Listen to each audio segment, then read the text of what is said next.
আসসালামু আলাইকুম রহমতুল্লাহি ওবরকাতু। আজকে আপনাদের মাঝে আলোচনা করব একটা সর্ববশীকরণ তাবিজ নিয়ে। সর্ববশীকরণ তাবিজ মানে হচ্ছে সর্বব্যক্তিকে বশ করা, ছেলে অথবা মেয়ে, হ্যাঁ, যে কোনো দূরে অথবা কাছে যে কোনো ব্যক্তিকে এই তাবিজের মাধ্যমে বশ করতে পারবেন, মানে বাধ্য করতে পারবেন। আর এই বশ করা মানে হচ্ছে যে ব্যক্তির জন্য এটা করবেন সেই ব্যক্তি আপনার কথা শুনবে, আপনি যা বলবেন আপনার কথা মতোই চলবে, আপনার কথার বাইরে সে কখনো যাইতে পারবে না। এটাকে মূলত বলে বশ করা বা বাধ্য করা। যেমন ধরুন আপনি একটা মেয়েকে ভালোবাসেন কিন্তু সেই মেয়ে আপনাকে ভালোবাসে না বা পছন্দ করে না, বা কোনো একটা মেয়ে আপনার সাথে মানে ভালোবাসার অভিনয় করে আপনাকে ঠকায় গেছে, তো তাকে যদি আপনি পুনরায় ফিরিয়ে আনতে চান, আগের মতো করে পেতে চান, তাহলে আপনি এই তাবিজটা তার জন্য করতে পারেন। এই তাবিজটা করার ফলে সেই ব্যক্তি আপনার প্রেমে উতলা হয়ে যাবে, আপনি তাকে যা হুকুম করবেন তাই মানতে সে বাধ্য থাকবে। একরূপভাবে কিন্তু কোনো মেয়ে যদি কোনো ছেলের জন্য করে, কোনো ছেলে ভালোবাসা পাওয়ার জন্য, বা কোনো ছেলে একটা মেয়েকে ঠকায় চলে গেছে, তো সেই ছেলেকে যদি সে পুনরায় ফিরিয়ে আনতে চায়, বা আপনার বিবাহ করা স্বামী আপনাকে পছন্দ করে না, অন্য জায়গায় পরকীয়া করে অন্য জায়গায় বিয়ে করছে, তো তাকেও যদি আপনি ফিরিয়ে আনতে চান, আপনি কিন্তু এই তাবিজটা তার জন্য করতে পারেন। এর জন্য কিন্তু এটাকে সর্ববশীকরণ বলে। আর সর্ববশীকরণ মানে হচ্ছে সবার ক্ষেত্রে সবার জন্যই এই তাবিজটা কার্যকরী একটা তাবিজ। এই তাবিজটাকে আমি মহাতাবিজ বলি। মহাতাবিজ বলি কেন জানেন? এই তাবিজটা যত ভার কাজ করা হয়েছে, একটা ভারও এই তাবিজের কাজ মিস হয় নাই।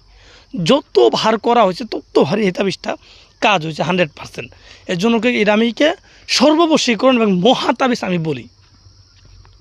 তো ভিউয়ার্স, যারা এরকম সমস্যায় আছেন যে কোনো ব্যক্তিরে বশ করতে হবে, ঠিক আছে, এই বশ করার জন্য আপনি বিভিন্ন তান্ত্রিক কবিরাজের কাছে গেছেন, সবাই আপনাকে বিভিন্নভাবে ধোঁকা দিছে, কিন্তু কেউ কাজ করে দিতে পারেনি। যদিও কেউ করে দিতে পারছে, হয়তো ক্ষণিকের জন্য, চিরদিনের জন্য না। তো আর আপনি যদি এই তাবিজটা নিজে করেন, যদি তাবিজ ভালোভাবে করতে পারেন, হ্যাঁ, একবার যদি বশ হয়ে যায়গা, সেটা সারাটা জীবনের জন্য আপনার কাজ হয়ে যাবে। মৃত্যুর আগ পর্যন্ত সেই ব্যক্তি আপনার কথা মতো চলবে, আপনি তাকে যা হুকুম করবেন তাই সে পালন করতে বাধ্য থাকিবে। তো ভিউয়ার্স, যারা করতে চান তারা কিভাবে করবেন আমি আপনাদের বিস্তারিত বলে দিব, আপনারা মনোযোগ সহকারে শুনেন। আবার অনেকেই বলতে পারেন, ভাই আমার কমেনও বলেন, ভাই এত কঠিনকে, হ্যাঁ এত কঠিন কাজ কেমনে করবো, আমরা করাভাম না। আরে ভাই, একটা মানুষ হয়ে আর একটা মানুষকে বাধ্য করা, একটা মানুষ আর একটা মানুষকে বশ করা, এটা কি কখনো সহজ কাজ বলে মনে করেন আপনি? এটা কি সহজ? কখনোই সহজ না। আর আমার কাছে সবচেয়ে কঠিন কাজ হচ্ছে মানুষকে বশ করা। এটাই আমার কাছে কঠিন, কারণ এই কাজে পরিশ্রম বেশি, খরচটাও বেশি পড়ে যায়গা। তো যাই হোক, আমি এর কথা বাড়াচ্ছি না। কীভাবে আপনারা এই তাবিজটা করবেন আপনাদের আমি মূলমন্ত্র মানে সঠিক নিয়মটা বলে দিচ্ছি, আপনারা মনোযোগ সহকারে আমার কথাটা শোনেন। প্রথমত তাবিজটাকে আপনারা ভালোভাবে দেখে নেন কোন জায়গায় কী লেখা আছে। তাবিজটা একটা ডায়েরিতে আলাদা করে লিখে নেন, একটা পাতাতে লিখে নেওয়ার পর যে কোনো একটা শনিবারের দিন গিয়ে রাত্রেবেলা এই তাবিজটা লিখবেন। রাত্রে 8টা থেকে 10টার ভিতরে তাবিজটা লিখে শেষ করবেন। এবং এটা লেখার জন্য যে কোনো একটা কবরস্থানে যাবেন। কবরস্থানে গিয়ে কবরস্থানের উপরে বসবেন, সাদা কাপড় বিছায়া, সামনে মোমবাতি আগরবাতি এগুলো ধরায় নেবেন। ধরায় নেওয়ার পর আপনি এই তাবিজটা লিখবেন। এই তাবিজটা কার ভিতরে লিখবেন? একদম সাদা রেশম কাপড় কিনে আনবেন বাজার থেকে, একদম নতুন সাদা রেশম কাপড় কিনে আনার পর সেই কাপড়ের উপরে এই তাবিজটা লিখতে হবে। লিখবেন কি দিয়ে? সুজালাপ কাম সিঁদুর দিয়ে আর গোচুনা, ঠিক আছে, গোচুনা কাম সিঁদুরের সাথে গোলাপ জল মিশ্রিত করে দেখবেন একটা আপনার কালিতে রূপান্তর হবে, ঠিক আছে।